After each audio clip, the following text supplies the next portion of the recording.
Buen día, somos el equipo verde y a continuación explicaremos a profundidad el análisis PESTEL.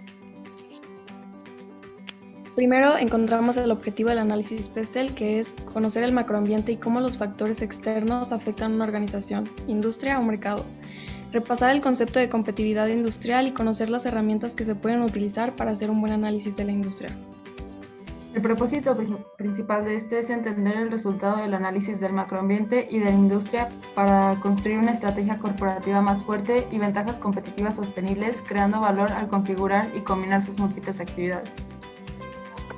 Los factores externos son aquellos elementos que puede controlar, pero definitivamente afectan el desempeño de la compañía.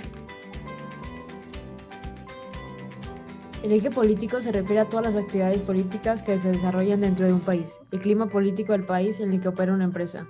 Algunas variables son política gubernamental y fiscal, que incluye políticas ambientales y restricciones legales, la estabilidad política, que mide riesgos de golpes militares, terrorismos, conflictos armados, entre otros, política de comercio exterior, corrupción, restricciones comerciales que se conforman por tarifas, licencias y cuotas de importación, y leyes laborales.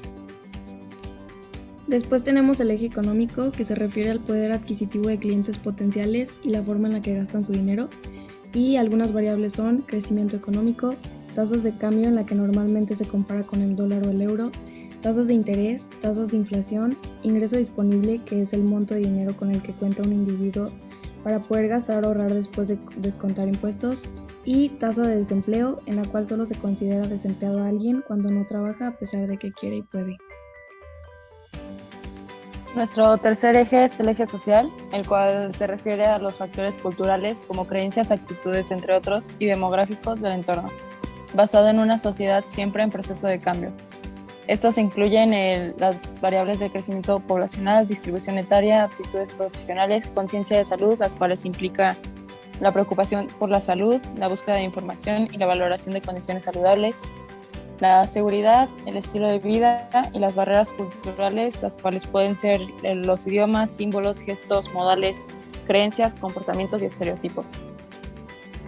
Después tenemos el eje tecnológico, que está relacionado con la evaluación de tecnología, la innovación y su impacto. En él encontramos variables como los incentivos tecnológicos, la innovación en el que se toma en cuenta la investigación, las patentes y la concentración de investigadores, y otras variables como la automatización, investigación y desarrollo, cambios tecnológicos y conciencia tecnológica. En el eje ecológico se incluyen los recursos naturales que una empresa utiliza como insumos que inciden en sus actividades. En la que algunas variables son el clima, que representa factores como humedad, presión, viento, precipitación y temperatura, cambio climático, política ambiental y presión por parte de ONGs, como Greenpeace, que en sí no pueden hacer nada para generar cambios políticos, pero alteran las percepciones públicas.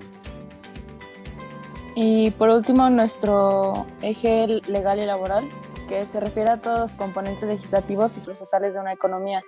Se deben conocer las leyes para cumplirlas y se esperan beneficios de las mismas.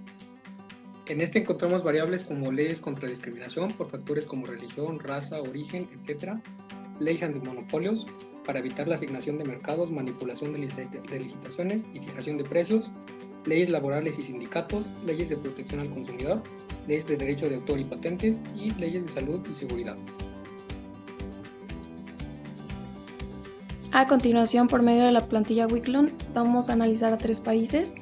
La industria en la que buscamos invertir es la industria tequilera, por lo que a las fuerzas que más impactan le dimos los siguientes porcentajes, como a político 25%, económico 25%, social 30% y legal y laboral 20%. A tecnológico y ecológico no le dimos ponderación debido a que no consideramos que sean relevantes para esta industria.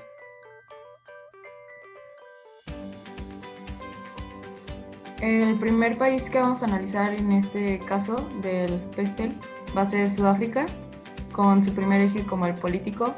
En este eje le pusimos una puntuación de 3 debido a los altos niveles de corrupción y las barreras de entrada que presenta para distintas industrias. En el eje económico le dimos una calificación de 4 porque es una economía lenta y débil, la moneda es muy baja y presenta altas tasas de inflación y de desempleo. Al factor social le dimos un puntaje de 7 debido a su grande población, cuya edad media de edad es 28, lo que significa que es joven. y porque su PIB real per cápita es bajo. En el ámbito legal y laboral, le dimos una calificación de 7 debido a sus aduanas e impuestos especiales y asimismo los tratados bilaterales de inversión que tiene. El siguiente país que nos dedicamos a analizar es Suiza. Y primeramente en el factor político le pusimos 10 de calificación, debido a que todos los aspectos analizados son positivos, como por ejemplo que tiene estabilidad política, que participa en distintas organizaciones internacionales como la OCDE, la UNESCO, etc. El siguiente eje económico le dimos una puntuación de 9 debido a sus bajos niveles de inflación, a su gran intercambio internacional, el hecho de que es uno de los países más ricos del mundo con un crecimiento constante de 0.9 en el 2019, un gran PIB de 3.8 y baja tasa de desempleo, nada más que presenta intereses altos. En el eje social, aunque tiene una población muy pequeña, le dimos una calificación de 8 porque es una gran población urbanizada y su PIB per cápita real es muy alto. Al factor legal y laboral le dimos un 6, ya que a pesar que tienen una buena protección general a los trabajadores en respecto a la edad y maternidad de género, el salario mínimo es de $25, lo que significa que es alto y no nos beneficiaría. El siguiente país que analizamos es Panamá. En el ámbito político le dimos una calificación de 8 debido a que participa en distintas organizaciones internacionales, entre ellas participa con México y tiene alto porcentaje en percepción de la corrupción. En el ámbito económico le dimos una calificación de 8 igual, debido a que tiene una buena moneda, ya que es dolarizada, tiene un gran crecimiento anual y uno de sus principales socios comerciales es México.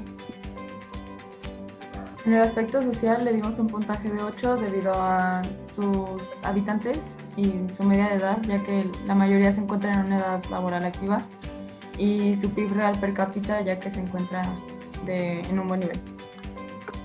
Y por último, en el eje legal y laboral, le demos una calificación de 7 porque aunque su salario mínimo es muy bajo y eso nos beneficia, hay frecuentes actualizaciones en las leyes de protección al empleo.